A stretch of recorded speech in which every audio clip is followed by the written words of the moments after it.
Anda kembali bersama kami dalam IDX Precision Closing. Untuk kembali membangkitkan sektor pariwisata yang terdampak pandemi COVID-19, pemerintah telah berkolaborasi dengan berbagai pihak untuk menghadirkan pusat vaksinasi COVID-19 di destinasi wisata. Di mana pada tahap awal, Bali dipilih sebagai kawasan percontohan vaksinasi COVID-19 bagi pelaku usaha parekraf.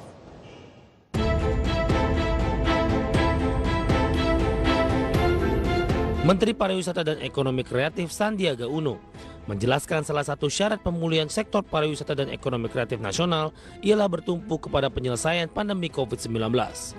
Sehingga saat ini pemerintah telah berkolaborasi dengan berbagai pihak untuk menghadirkan pusat vaksinasi COVID-19 di destinasi wisata. Pusat vaksinasi COVID-19 itu pun akan dibangun di seluruh destinasi wisata termasuk desa-desa wisata Nusantara. Pada tahap awal, Bali dipilih sebagai kawasan percontohan vaksinasi COVID-19 bagi pelaku usaha parekraf. Kemenparekraf mencatat ada lebih dari 100.000 pelaku usaha parekraf yang sudah terdata dan siap menjalani vaksinasi. Begitu juga dengan jumlah pelaku usaha parekraf yang menunggu giliran vaksinasi COVID-19. Jumlahnya telah mencapai ratusan ribu orang. Langkah tersebut bisa berjalan dengan lancar melalui kolaborasi dengan seluruh pihak, mulai dari pengelola hotel, restoran hingga desa-desa wisata, sehingga pusat vaksinasi COVID-19 dapat dibangun menyeluruh di seluruh kawasan pariwisata. Di sisi lain, akankah program vaksinasi bagi sektor pariwisata bisa membantu pemerintah dalam mengembangkan 5 destinasi super prioritas di tahun ini? Saksikan pembahasan selengkapnya dalam IDX First Session Closing Market.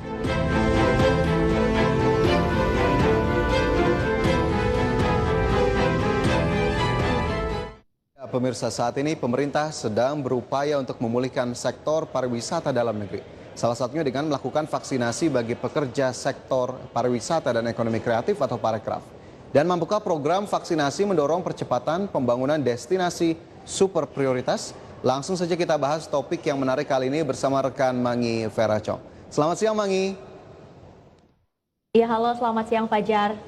Ya Mangi, ini terkait sektor pariwisata begitu ya. Sebelum kita berbicara lebih lanjut, di tengah pandemi ini Mangi sebelumnya sudah sempat melakukan traveling atau seperti apa Mangi? Atau justru masih menahan-nahan di tengah kondisi pandemi ini? Saya masih belum berani jalan-jalan Fajar karena masih ada kekhawatiran ya terpapar virus COVID-19. Fajar sendiri bagaimana? Saya sebetulnya berani, cuma memang belum dalam jarak yang terlalu jauh ya Mangi ya. Karena kita tahu memang kita harus membantu upaya pemerintah juga begitu ya untuk kemudian meminimalisir penularan COVID-19. Nah tapi selain hal itu Mangi, kita tahu juga mungkin banyak dari teman-teman atau pemirsa IDX Channel yang juga sudah mulai merencanakan berlibur, mungkin sudah bosan, sudah penat di tengah pandemi seperti ini. Tapi ada satu informasi terbaru ya yang tadi juga kita sudah sampaikan ke pemirsa terkait program vaksinasi bagi sektor pariwisata. Dari Mangi sendiri, adakah laporan yang bisa dibagikan juga ke pemirsa terkait hal ini? Baik, terima kasih Fajar. Ya pemirsa, hingga saat ini pemerintah terus berupaya untuk menekan laju penyebaran virus COVID-19 dan juga mempercepat pemulihan ekonomi nasional. Dan salah satu langkah yang ditempuh oleh pemerintah adalah dengan menjalankan program vaksin dan juga vaksinasi. Dan saat ini saja ternyata sudah sekitar 4,4 juta masyarakat Indonesia yang telah divaksinasi. Dan jenis vaksin yang digunakan atau disuntikan ya kepada masyarakat Indonesia adalah vaksin Sinovac asal China. Kemudian jika kita bicara terkait dengan vaksinasi, ternyata Menteri Pariwisata dan Ekonomi Kreatif Sandiaga Uno saat ini juga sedang menjalankan program vaksinasi bagi sektor pariwisata yang memang diperuntukkan atau akan disuntikan begitu ya kepada para pekerja di industri pariwisata dan juga ekonomi kreatif. Dan ternyata di tahap awal Menparekraf juga memilih Provinsi Bali sebagai wilayah percontohan yang pertama kali akan dilakukan vaksinasi bagi sektor pariwisata. Karena memang menurut pemerintah sendiri untuk mengendalikan laju virus COVID-19 dan juga untuk mempercepat pemulihan ekonomi nasional, ini tidak hanya dengan 3M dan 3T saja, tapi juga harus dilakukan vaksinasi yang memang lebih cepat dan juga lebih terarah, Fajar. Oke, itu setuju sekali, sepakat sekali bahwa memang semua harus terkoordinir dan juga terarah dengan tujuan tentunya untuk bisa melakukan program vaksinasi ini dengan optimal. Tapi perkembangannya sejauh ini bagaimana Mangi terkait vaksinasi di sektor pariwisata tersebut terutama di Bali?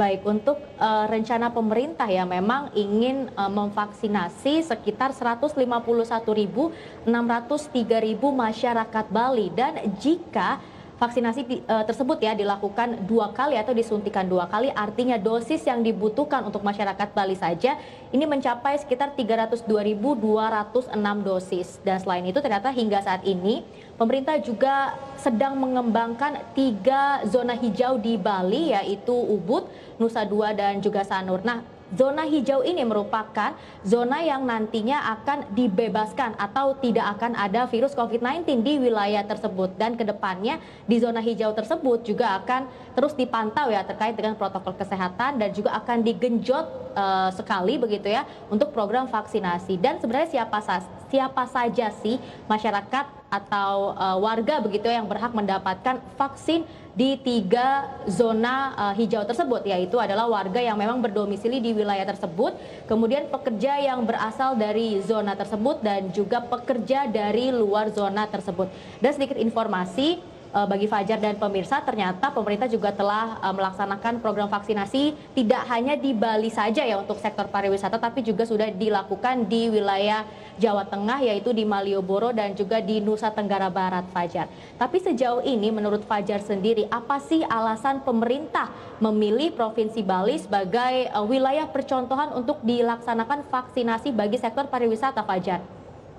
Ya, tentunya ini sebetulnya hampir bisa kita jawab bersama begitu ya. Mungkin juga teman-teman atau pemirsa IDX Channel juga sering sekali untuk melakukan perjalanan begitu ya, atau melakukan bepergian ke daerah ataupun provinsi Bali. Karena kita tahu memang Bali ini dikenal sebagai salah satu daerah dengan kontribusi pariwisata terbesar di Indonesia begitu ya. Dan memang ini selalu menjadi tujuan utama destinasi wisatawan domestik bahkan wisatawan luar negeri. Kemudian juga kita tahu dengan sektor pariwisata yang begitu dominan, akhirnya 60% masyarakat Bali memang bergantung pada sektor tersebut, sehingga memang pemilihan Bali menjadi wilayah contoh vaksinasi pariwisata untuk para pekerjanya terutama ini cukup tepat. Ditambah lagi memang kita tahu pertumbuhan ekonomi Bali di tahun 2020 ini kontraksinya juga cukup dalam, karena kita tahu memang vaksinasi juga diperuntukkan atau ditargetkan atau diharapkan bisa kembali mendongkrak pertumbuhan ekonomi. Karena Bali di tahun 2020 lalu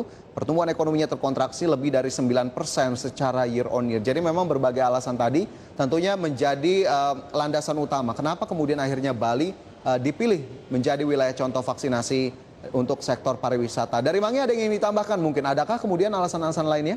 Baik, jadi ternyata saya tambahkan ya Fajar ya, alasan pemerintah kenapa memilih Bali sebagai wilayah yang dijadikan percontohan untuk program vaksinasi di sektor pariwisata. Karena diharapkan jika program vaksinasi di wilayah Bali tersebut berhasil, ini akan menjadi angin segar bagi sektor pariwisata di wilayah lainnya. Karena diharapkan juga bisa memberikan efek bola salju Fajar bagi pariwisata-pariwisata di wilayah lainnya, terutama di luar wilayah Bali seperti itu. Oke, jadi memang akhirnya ada efek domino yang diharapkan juga. Betul. Begitu ya, tidak hanya dirasakan oleh Bali. Lantas selain Bali dan juga tadi Mangi sudah menyebut ada NTB, kemudian juga ada Jawa Tengah yang menjadi target utama dari program vaksinasi di sektor pariwisata di tahapan yang pertama mungkin jika kita bisa sebut. Tapi adakah kemudian rencana pemerintah untuk bergeser ke daerah lainnya, Mangi?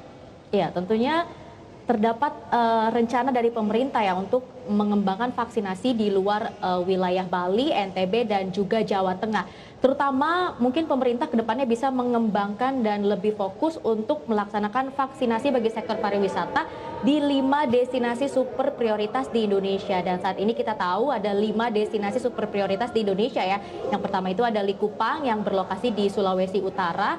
Kemudian ada Candi Borobudur yang berlokasi di Jawa Tengah. Kemudian ada juga Danau Toba yang berlokasi di Sumatera Utara, dan ada Labuan Bajo yang berlokasi di Nusa Tenggara Timur, dan juga Mandalika yang berlokasi di Nusa Tenggara Barat. Nah, memang di sepanjang tahun 2021 ini memang pemerintah berencana untuk mengembangkan baik dari sisi infrastruktur, kemudian pengembangan produk-produk kreatif, dan juga pemerintah ingin merencanakan nih aktivitas apa saja yang akan dilakukan, yang bisa dilakukan ya di 5 destinasi super prioritas tersebut. Karena memang menurut pemerintah sendiri sangat banyak masyarakat yang menggantungkan hidupnya di sektor pariwisata, Fajar. Karena sekitar 34 juta masyarakat ini menggantungkan hidupnya di sektor ekonomi kreatif dan juga pariwisata. Tapi karena adanya pandemi COVID-19, sekitar 2 juta masyarakat ini kehilangan pekerjaan ya di sektor tersebut. Kemudian kita kembali lagi bicara mengenai 5 destinasi super prioritas.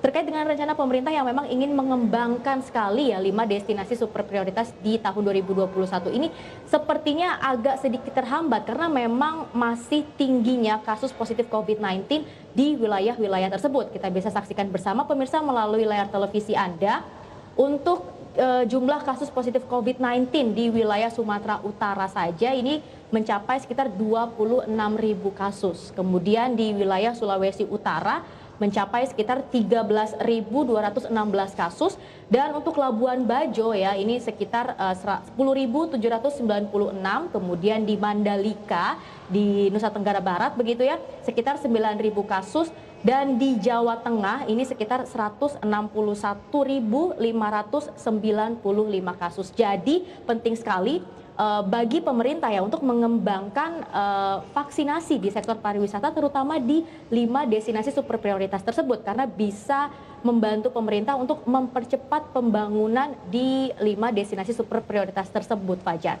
Oke, jadi dari vaksinasi di program ataupun di sektor pariwisata, di saat yang sama juga pemerintah terus mengebut untuk pembangunan destinasi super prioritas terutama untuk sektor pariwisata di Indonesia. Tapi sejauh ini update-nya atau perkembangannya terkait pembangunan dan juga persiapan di destinasi-destinasi tersebut seperti apa, Mangi? Ya, untuk pembangunan infrastruktur di wilayah-wilayah tersebut ya di 5 destinasi super prioritas memang hingga saat ini masih berproses, Fajar. Contohnya untuk di wilayah Danau Toba begitu ya, pemerintah hingga saat ini juga masih mengembangkan proyek Tanoponggol, yaitu proyek yang akan menghadirkan jembatan layang yang kemudian akan menghubungkan Pulau Samosir dengan Pulau Sumatera. Kemudian di kawasan Sumatera Utara ya, di kawasan Danau Toba juga pemerintah masih mengembangkan jalan tol tebing tinggi Serbelawan yang memang ditargetkan ini akan rampung di pertengahan 2021.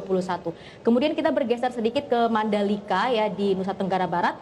Pemerintah saat ini tidak hanya menyiapkan infrastruktur ya untuk pembangunan di kawasan tersebut ya, terutama untuk pembangunan MotoGP begitu ya, tapi pemerintah juga sedang mempersiapkan infrastruktur lainnya seperti jalanan dari bandara menuju ke kawasan atau wilayah yang memang diperuntukkan bagi MotoGP tersebut, Fajar. Jadi memang persiapannya ini sebenarnya masih banyak sekali, tapi sayangnya dengan adanya pandemi COVID-19 ini agak sedikit menghambat ya untuk persiapan pemerintah dalam menggencarkan pembangunan infrastruktur di wilayah tersebut. Apalagi kita tahu saat ini di beberapa wilayah yaitu di Jawa Tengah dan juga Sumatera Utara sedang diberlakukan PPKM Mikro sampai dengan 22 Maret 2021 mendatang. Nah, dengan diberlakukannya PPKM Mikro ini bisa saja menghambat ya secara tidak langsung, bisa menghambat pembangunan infrastruktur karena terhambatnya aktivitas masyarakat, dibatasi begitu ya. Kemudian bisa saja dari distribusi alat dan bahan juga bisa terhambat di wilayah-wilayah tersebut. Dan oleh karena itu penting sekali ya pemerintah ini bisa melakukan atau menggencarkan vaksinasi di 5 destinasi super prioritas tersebut agar bisa melancarkan pembangunan infrastrukturnya, Fajar. Oke, lantas adakah kemudian langkah yang harus dilakukan, Manggi, untuk mempersiapkan destinasi super prioritas tersebut?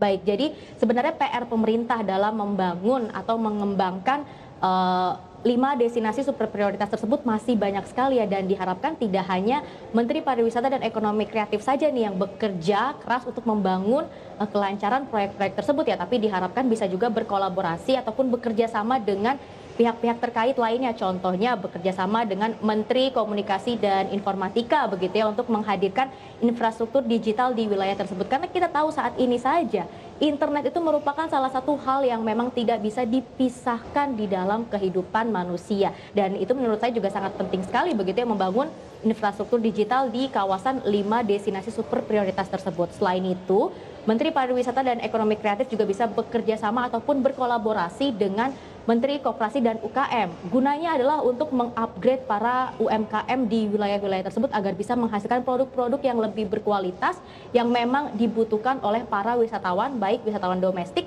maupun wisatawan asing. Selain itu penting juga bagi Menparekraf ya untuk bekerja sama dengan Kementerian Ketenagakerjaan agar bisa mengupgrade skill dari SDM-SDM yang memang ada di wilayah tersebut, Fajar. Jadi bisa kita simpulkan pemerintah ya, terutama Menteri Parekraf ini tidak bisa bekerja sendiri, melainkan harus bekerja sama dan berkolaborasi dengan pihak-pihak terkait lainnya. Karena demi mencapai kesuksesan pembangunan 5 destinasi super prioritas memang harus dijalankan atau berkolaborasi dengan berbagai pihak lain ya, Fajar. Dan ternyata sedikit informasi saya berikan untuk Fajar dan pemirsa, pemerintah hingga saat ini telah menganggarkan dana sekitar 3,5 triliun rupiah untuk pembangunan infrastruktur di kawasan 5 destinasi super prioritas. Jadi jangan sampai uang yang sudah dikeluarkan oleh pemerintah ini sia-sia karena memang tidak ada sinergi dari berbagai pihak untuk mendukung kelancaran pembangunan 5 destinasi super prioritas. Dan menurut Fajar sendiri, mungkin adakah hal lainnya yang perlu dilakukan oleh pemerintah dalam menyiapkan pembangunan 5 destinasi super prioritas di Indonesia, Fajar?